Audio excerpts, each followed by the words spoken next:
أعوذ بالله من الشيطان الرجيم بسم الله الرحمن الرحيم الحمد لله we praise Allah we seek His help forgiveness guidance and we seek refuge in Allah for the evil of ourselves and from our wrongdoings. Whomsoever Allah guides, none can misguide, and whomsoever Allah misguides, none can guide.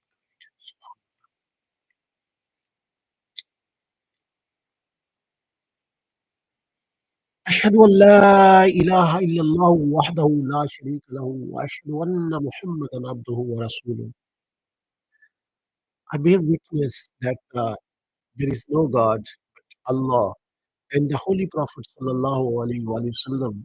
I bear witness is His servant and messenger. My brothers and sisters, before a break, we listened Surah Al-Safat, and today we are going to reflect on the profound message of Surah Al-Safat. This surah, the 37th chapter of Quran, is a powerful reminder of Allah's majesty.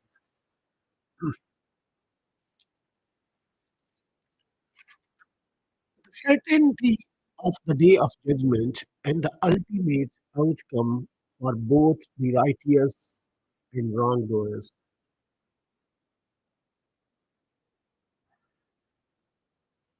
Arranged in rows, this surah was revealed in the Middle Meccan period. Its central theme is proving the truthfulness of Islamic doctrine, Tawheed, Risala, and Haq. These are three very powerful things. Tawheed, oneness of Almighty, Risala. We all believe that the Holy Prophet ﷺ is the last messenger. And we believe that one day we need to face our Lord, Allah subhanahu wa ta'ala, and we need to prepare.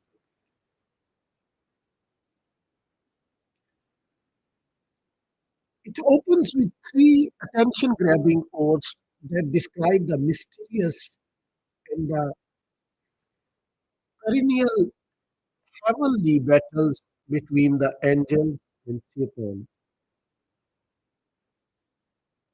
but comes back to earthly battles of prophets and their disobedient communities.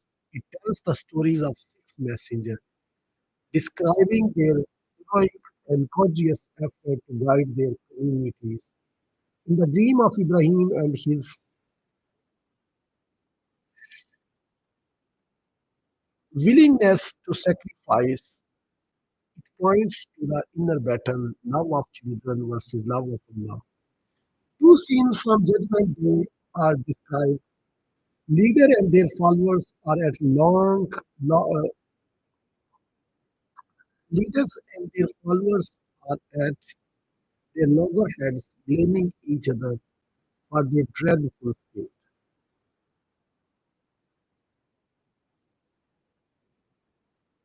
So, my brothers and sisters, uh, two scenes from the Judgment Day are described. Leaders and their followers at loggerheads. So, a tree that grows in the middle of hell, its fruit is like the head of. So they will eat from it to fill their bellies, then drink boiling water. The tree, sorry, the zakum trees resemble the desert cactus with a poisonous sap and a foul smell that cause blistering and even death. The surah returns to the role of the angels and how they are organized in paradise and end of the stressing significance of the belief of Tawheed and reason. My brothers and sisters, Surah Safat begins with a strong note by the angels, signaling their obedience to the divine order they follow. Allah says, وَالصَّافَّاتِ صَفًّا Subhan. By those who range themselves in the ranks, by those who range themselves in the ranks. Here Allah swears by the angels who align themselves in rank, perfectly carrying out Allah's command without deviation. The earth reminds us of the perfection and discipline in the universe. Everything in existence from the heavens to the earth follows the perfect plan of the angels created beings can maintain such order. How much more should we, the creation with free will, submit to Allah's guidance? Brothers and sisters, the surah highlights that Allah's command is absolute and all-encompassing. The angels are one example of His unquestionable and all things. Brothers and sisters, moving on, the surah addresses the rejection of the Prophet by the disbelievers. Allah says, what is the matter with them that they do not believe or they do not believe? Malahum la yu'minun. Subhanallah, Allah poses this question to those who reject the truth, despite the clear signs set by Allah through the Prophet. Some people stubbornly refuse to accept the message of Islam. The disbelief of such people serves as a warning for us today. Many people in the world today still mock the concept of unseen, such as the day of resurrection, and reject the truth, despite the clear sign of conviction around. We must not fall into the same trap our belief in angels, books, and unwavering. And Allah continues, "Inna ba'sa rabbika lashadid." Indeed, the punishment of God is surely come to pass.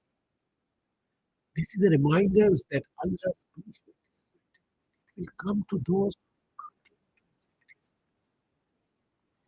The surah emphasizes the inevitable reality of the day of judgment, where every soul will be accountable for their actions. My brothers and sisters, this is how we need to understand. Allah again and again remind us, what is the matter with them that they do not believe?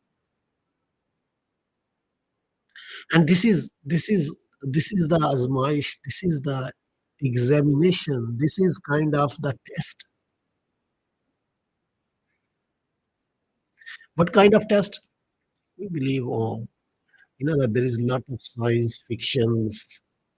Even we don't need the ratification from science, but we believe,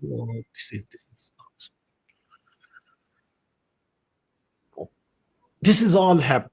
Like,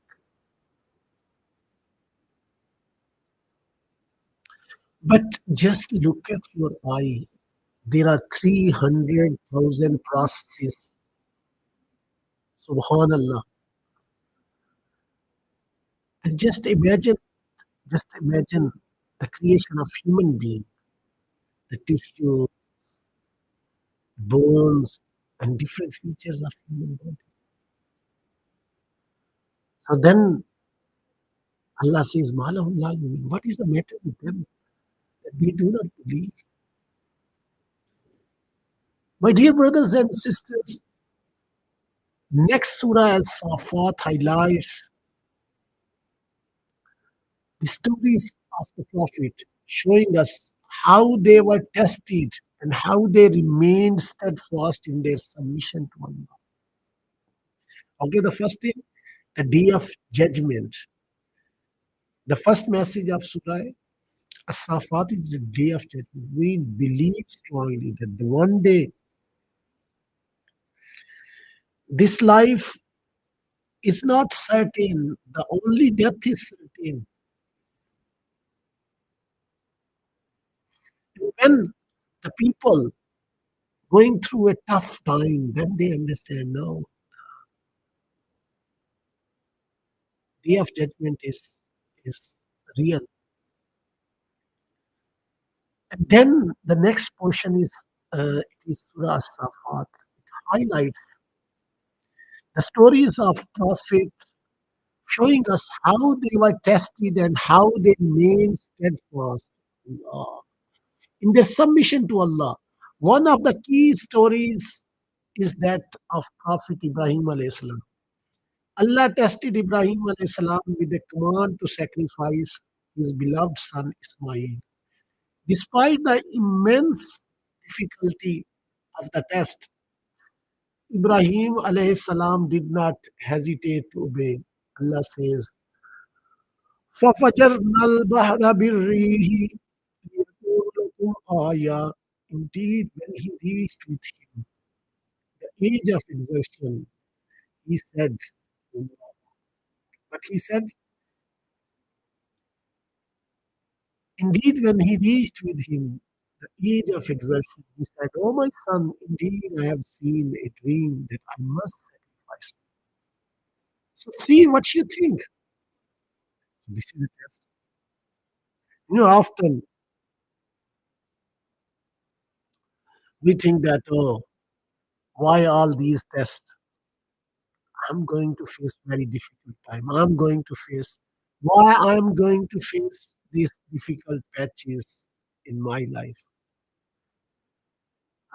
Just read the Holy Quran. فَجَرْنَا الْبَحْرَ بِالرِّيحِ لِيَكُونَ لَكُمْ آيَةً. Indeed, when he is reached with him, Ismail, the age of exertion, he said, "Oh, my son, indeed I have seen in a dream that I must sacrifice you." So see what you think. This profound test of obedience teaches us that trusting in Allah's plan is the way to peace. Ibrahim alayhi salam willingness to sacrifice his son is a model of absolute submission. Absolute submission. What we do in prayer, a lot of us actually we do every day prayer 5 times a day. What happened? I perform my prayer because when I was child, my mom and dad told me that I need to say prayer, and I'm just going to say. Even 90% people don't know what is the meaning of the prayer. Maybe inshallah, I have almost 3 4 times I've gone through the translation of namaz, salah. But I will go through once again. But if you will find some time, brother and sisters, please find 5 or 10 minutes today. Put in your to-do list 10 minutes that I will go through the meaning of salah.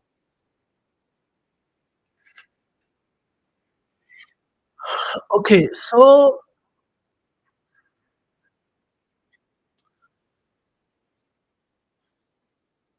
the meaning of a submission. What is the meaning of a submission? Allahu Akbar. We do. We raise our hand and it is a kind of a submission. Raise our hand. Some people they do lot of time in a prayer, the submission. But Anfi school of thought, they do just in the start of prayer. But that even if you are performing 2 rakat of farad or nafal, whatever you need to do, you raise your hand. Because every time when you raise your hand, it is a submission. And this profound test of obedience teaches us that trusting in Allah's plan is the way to peace. And Ibrahim alayhi salam willing, it is okay to say perform prayer every time, and we do, but you know that the रह गई रस्म आज़ा रूह Bilali न रही फ़लसफ़ा रह गया तलक़ीन ग़ज़ाली न रही. It is quite difficult to sacrifice your son, and Ibrahim willingness to sacrifice his son is a model of absolute submission to the will of Allah. Allah did not allow the sacrifice to happen, but provided a ram instead, showing his mercy. Allah. My brothers and sisters, this story speaks to us today. How many times do we question or resist Allah's decree? How many times do we become impatient with the test of life? We must learn to be patient and trust in Allah, knowing that He is the best planner. Subhanallah. He is the best planner. You understand? We think why I am not going. Eternal insan. Why I am not achieving this? Why this is happened to me? Why this is always happened to me? These are the kufriya kalmat. सारी आजमाइशें मेरे वास्ते नहीं, सारे इम्तिहान मेरे वास्ते हैं. I am the most unlucky person on the planet. I heard.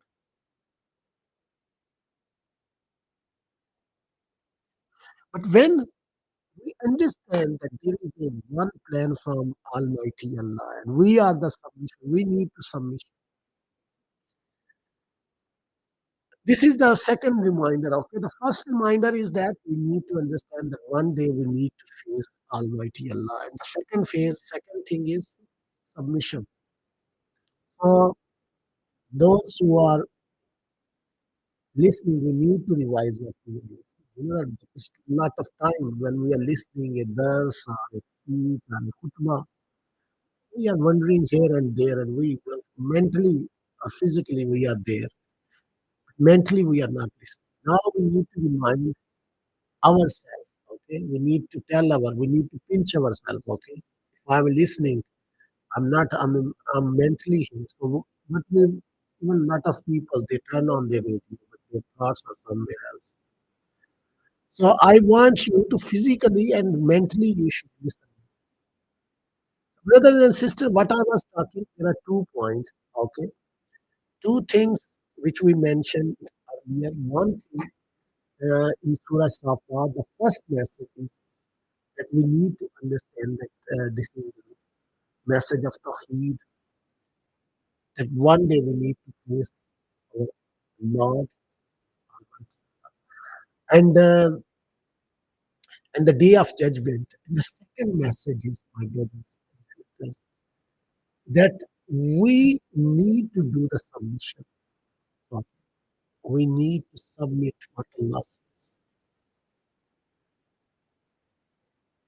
and we don't need to question or resist Allah's decree. And then, my brothers and sisters, Surah Safat continues with the reminder of the fate of mankind and the punishment they will face in the hereafter. Allah says, "Innal mujrimina fi jahannama khalidun." Indeed, the criminals are in the hellfire to be burned. And this verse serves as a stark warning to those who reject Allah's message and disobey His commands. Hellfires awaits those who turn away from the truth. Allah doesn't forget to mention the reward of the right. In the contrast to the fate of the disbelievers, Allah promises paradise for them. Innal muttaqina fi maqadis. Indeed, the righteous will be in the secure place with gardens. This is ultimately what those who fear Allah, follows His guidance, lead a righteous life. They will be in eternal peace, enjoying the blessing of Allah in the paradise. Let us try to be in. So, my brothers and sisters, the first thing is, what is the first thing? We need to understand the day of judgment. Second thing is, what we need to understand? Submission. We need to, whatever Allah is saying. The third thing is, let us try to be among the righteous. And brothers and sisters, then Allah says in the concluding verses of Surah, Allah reminds us that Sallallahu is the final message sent to the guide to humanity. Indeed, this is the word of global messenger. Inna hazal kalamu rasul kareem. The Prophet Muhammad Sallallahu Alaihi Wasallam is the final messenger. Okay? Now, the Prophet Sallallahu Alaihi Wasallam is the final messenger, and the message he brought is the final guidance for all humanity. We must follow his teaching and adhere to the path, subhanallah, and he adhere to the path of Islam in order to attain success in this life. So this is a kalame Rabbi, but it is a story of holy Prophet. ये सरगज़श्ते अल्लाह के नबी की जिंदा कहानी है, not how we can understand this surah, my brother. How we understand the message of this surah. So this is a message that this is now we strongly believe that the Holy Prophet Sallallahu Alaihi Wasallam is the final message and sent to guide the humanity. Now there is no how how the message of Almighty Allah we can spread. So it is our responsibility. My brothers, it is my responsibility, it is your responsibility. My brothers and sisters, this is my responsibility to spread this message to Surah Safat teaches so many things. The majesty and authority of the importance of following the guides of the Prophet, and the consequences of our choice in the life. The story of the Prophet reminds us of the importance of patience, mission, and truth in Allah's plan. May Allah make us of those who submit to His will and follow the guidance of Muhammad sallallahu alaihi wasallam. May He grant us success in His life and the hereafter, and may He protect us from the punishment of the hellfire. Ameen. Ameen. Jazakallah. May Allah give us tawfiq to spread this message. अल्लाह हमें तौफीक दे कि हम इस कुरान मजीद के खूबसूरत पैगाम को बाकी दुनिया तक पहुँचाएं। बहुत रात सुनते रहिए रेडियो डॉन 107.6